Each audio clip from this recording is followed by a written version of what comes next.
my grill, son. No, not the box.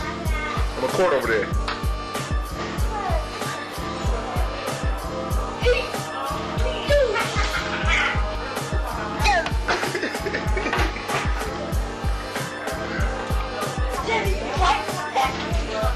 After he eats cake and ice cream, he gets downstairs. Throw your ball up there, Nick. Throw it on up there. Oh, he Just cheated. throw it up this way. Oh. Watch TV, please. Look up here. Oh, he cheated.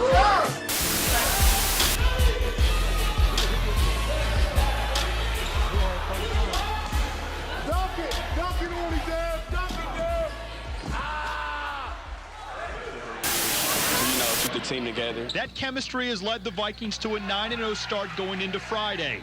Another big reason for the strong start, the emergence of junior Devin Scott, who had the tough task of filling Jared's role. I take pride in stepping in his shoes because nobody's going to be able to do it but somebody who tries, so I'm going to try as hard as I can. I just want to be next me. You know, I definitely appreciate Jared's game and everything, but, you know, I'm going to play my game. We learned a lot from him. Maybe his greatest lesson? Winning. The Vikings won nearly 100 games in the last 4 years, putting a giant bullseye on them. I feel like we still have a target on our back, even without the two big fellas. Oh, we're definitely looking to go back to state.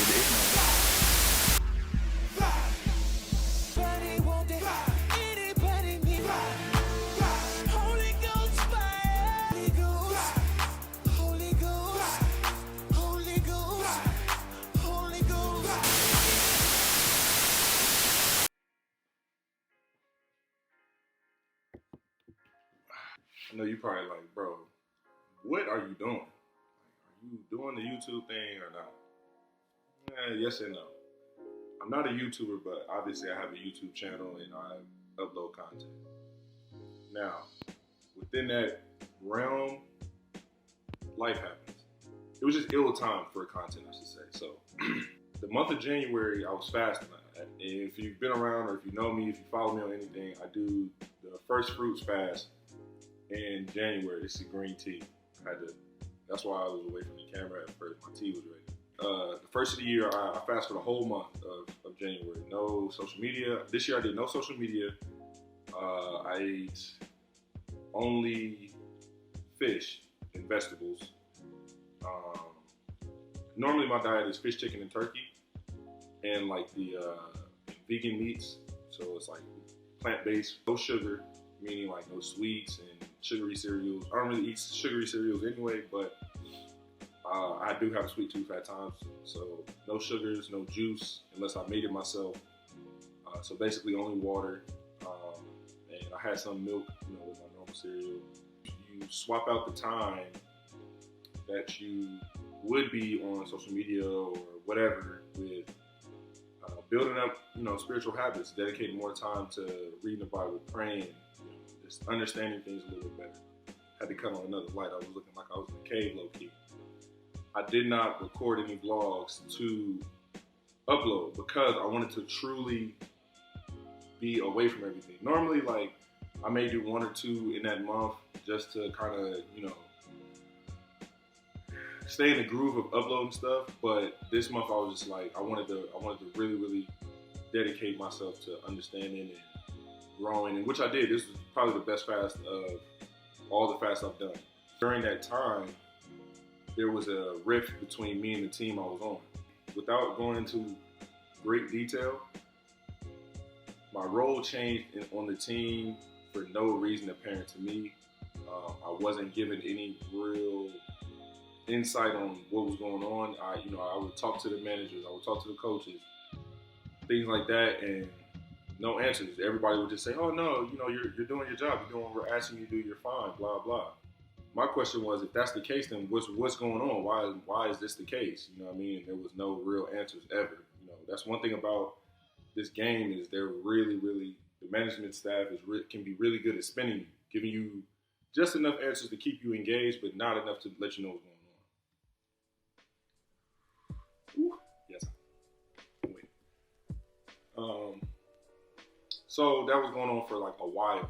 I was in talks for, this is like before January. This was probably like November, December. I was in talks to go to another team in Israel.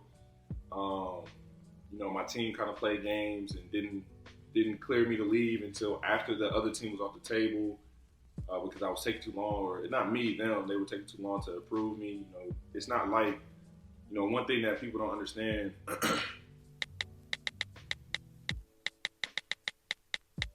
One thing that people don't understand about this business, man, it's not like you can just up and leave whenever you want. There's contracts, there's contract stipulations, there's things that the team has to do on their end to clear you to play for the next team and all this other stuff. There was a real disconnect between what was going on, what was going to happen, and what the team's intentions were with my future. So over this 3-month span of November to January, I was just basically trying to stay professional. I was really, really trying to focus on being the best version of myself in this moment because I've never had this problem before. I've never been in this predicament before where I essentially felt devalued after a while. I felt like the team didn't see any value in the player I was anymore. The coach I came to play for left. Come to find out, he told us later it was the management staff that forced him to leave because they weren't giving him the freedom to be the coach of the team, which caused him to say, you know what, if I can't be the coach I want to be, I'm going to just walk away and get another job elsewhere. And with that, it then opened the door for another coach to come in, obviously, and dude was a good dude, good coach, whatever. I didn't have any problem with him, but he basically was just following the same trend. That in itself caused me to start questioning my future with that team. So fast forward to January, I'm in the middle of the fast, and God is really dealing with me heavy. In my mind, I kept being related to Jonah. How Jonah was running away from his calling. And not in the sense of like he didn't want to be who God called him to be. He didn't do what God wanted him to do. He didn't want to fulfill what God was asking him to fulfill. And that's how I felt. I felt like I was trying to leave before I had filled whatever gap I had to fill for God. But when I say gap, I mean there's me, there's God's calling, and there's the next phase. So before I could fill that God's calling gap, I was trying to leave. And I feel like God was having me stay there until it was time for me until I completed that task, whatever it was. The whole fasting period, I was really tried. The family was really tried. It was very stressful on everyone because Kiana, this is also her first time dealing with this. She didn't know how to process everything because she was frustrated because she knows I'm good enough to be able to play on the team I was playing on. I was second leading scorer on the team. I was everything I was supposed to be. I showed up and gave what I was supposed to give to the team. So she's mad about that. She's having to deal with my attitude because I have to be professional there, which means I can't show any attitude. I can't show any true emotion about the circumstances. But I do have to come home, and she has to then be the person I vent to, or I have to, me personally, I keep things inside. I feel like it's not fair for me to throw everything on her. But with that being said, it's tough because I'm not very good at keeping those things that's inside from spilling over into other emotions, if that makes sense. Like, if I'm frustrated about my job, that frustration spills over into home patience. The kids' leash is a little shorter. My fuse is a little shorter with Kiana and things like that. And it's not fair to the family because that has nothing to do with them. And it's vice versa. It could be if something's crazy going on at home, I may show up for practice or a game or something like that a little off. It's just a natural human instinct to be that way. It's very hard to balance, and it's very hard to stop work there and become a whole nother person between the gym and the drive home. You know what I mean? Batting back and forth with my agent, these different teams, these different scenarios. Just I'm in negotiations with the team about being released. What am I going to get when I'm released? As far as the rest of my contract is, there obviously is money still owed. So how much am I going to be compensated for? What's going on? What's going to happen once I decide to walk away from this program? Then once I walk away, where am I going? I ended up where I am now. I'm in South Korea, randomly, bro. Like I had no intention, nothing in my mind said, hey, can you find me a job in South Korea? You know what I mean? So I'm a firm believer that no opportunity is wasted. God doesn't put us through things for no reason. So I believe God brought me into that situation to bring me to this situation. I believe that my time in the summertime in Israel was to give me the door, open the door for the regular season. What happened during the regular season was to open the door for this door. You know what I mean? Or open the door for this situation. I don't believe in random occurrences. That's just not my belief system. That's not how I believe God operates. I'm not a universe person. I believe everything is mapped out, many different paths to our destinations. So based on our choices is, you know, the ways we can go. So I believe if I didn't handle myself correctly during the stressful period, this outcome could be totally different. I don't know what it'll be. This opportunity gives me a breath of fresh air. It's a new team, it's a new management staff, it's a new league, it's a new continent. I've never played for an extended period of time in Asia. As a basketball player, a pro basketball player, you know about the Asian market. You know that it's a great market to be in if you can get in. Previously, I had really locked in on breaking into Europe and proving that I can be a player in Europe, which I did do that. I did prove, and I did, because a lot of the options I had to play after Israel were in Europe. So I did just that. I just really appreciate this opportunity, man, and I consistently, every day, it's funny because I started the video with, you know, kind of my walk to this point, because me really coming to grips with the fact that this is the first time I actually am leaving a team really had me thinking about the past for some reason, really had me thinking about where I came from from the beginning, like early basketball. I remember I was walking to practice here one day actually, and I just remember my first time really walking into the gym for my first tryout. First tryout ever. This is like 6th, 7th grade. And I was trying out for Humongous Columbus, man.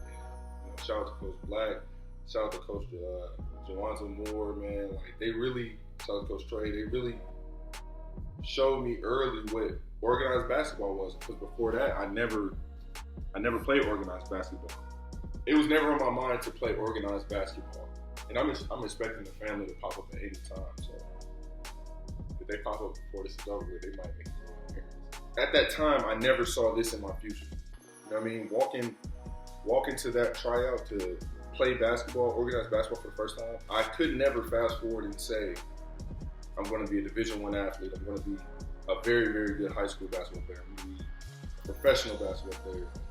Never in my walk did I ever see that. So walking to the practice the first day here, or within the first week here, I was just walking down this hallway, and I just felt like I was just taking that walk again. It was crazy.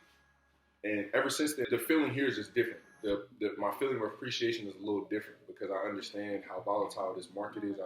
I understand that this job I have is very, it's a short period of time that you have to do it, and I have to maximize it. Not saying I have to accumulate as much wealth as possible, but I have to have as much fun. I have to do it the right way, I should say. And I have to set myself up for when I'm done. Even if this is the only time I'm here for the rest of the season. You know, if I never come back here, I'll never have anything bad to say about South Korea. You know what I mean? Like, and I'm gonna probably in the next video, because this one may be a little longer. I don't want it to be a long video, but this one may be a little longer because of, you know, everything I'm covering. In the next video, I'm gonna try to show, you know, the city, and that's another thing. In Israel, the city was locked down the whole time I was there, basically. Like, the only time I was really free to go sit down and eat food and go places and do things was like the first 2-3 weeks I was there. After that, the whole country was on lockdown the whole time. Whereas here, everything is open. It's been open for a while because they contain the virus differently. We passed our COVID test in Israel. Got on the plane, flew here. As soon as you touch down, you have to go to a government-appointed hotel. It's a nice hotel. Don't think it's some crazy, you know what I mean, camp or something like that. No, but it's a government-appointed hotel where it's isolated. The people in there is hazmat suits, everything. Your meals are delivered to your door. You're not allowed to leave out of your hotel. So, COVID test before you leave, COVID test when you get here. You're on quarantine for 14 days. In your room, can't leave your room. Before you leave to go back into society, you have to take another COVID test the night before you're supposed to be released out of the hotel room. And then once you're out, everything's open. You can go sit at restaurants, malls, movies. Everything's open. It's normal. At the end of the day, there's just going to be more to show here. You know, whereas in Israel there wasn't as much to show. So with all that being said, I'm caught up. The thing was, the time difference is crazy. I'm plus 14 hours from the house. So when I say the house, I mean Eastern Standard Time in Atlanta. We first got here, bro. My stuff, I was fried. Like I had no sense of sleep, nothing. I would just randomly fall out. And when I actually really started practicing, because I was working out with the trainer on FaceTime in the hotel. But when I really started practicing, bro, I was just 7, 8 o'clock, I'm done. I would wake up in the morning, I would go to practice, come back, you know, whatever, spend a little bit of time with the family. But the last thing on my mind was recording videos because I was so tired, bro. I chose today to do the video because my family went to lunch with one of the ladies in the organization. Her name is Deborah. Shout out to Deborah. She took them to lunch, so I got some free time where it's not just a bunch of noise and kids playing and stuff like that. These past probably like 3 months, 3-4 months have been very, very hectic, bro. Very hectic. But I thank God because in the moment it didn't feel like it. I had my stressful days, but in the moment it didn't feel like I was just all over the place. But looking back, here comes my kids. What's up? Say hi. Hi. Say what's up. What's up? It's me, Get your phone. I'm finishing. Get your phone. Come sit on this side. Like I said, I heard him opening the door, so she was screaming and making noise. I knew she was on the way. Y'all like it out here? Yes. Where's your mom? She wants to go get coffee with me. So she dropped us off for the pizza. Well, You please deliver me. delivery.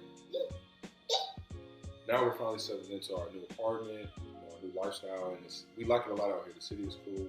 We're in the second biggest city in the country called Icheon. And I like it because they got a ton of parks.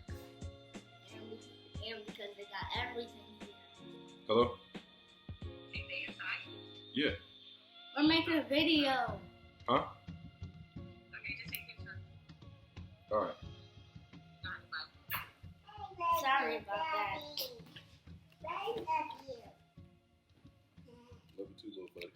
Now we're finally caught up. I'm gonna try to make sure I get another video soon with probably the game day stuff. I'm gonna have Kiana record some stuff from her perspective and things like that because I've honestly for the last like 4 years of my career I've been trying to get this video, a game day from my perspective and her perspective, but it has not worked out. Either I've lost that game and I didn't want to finish the video because I was salty.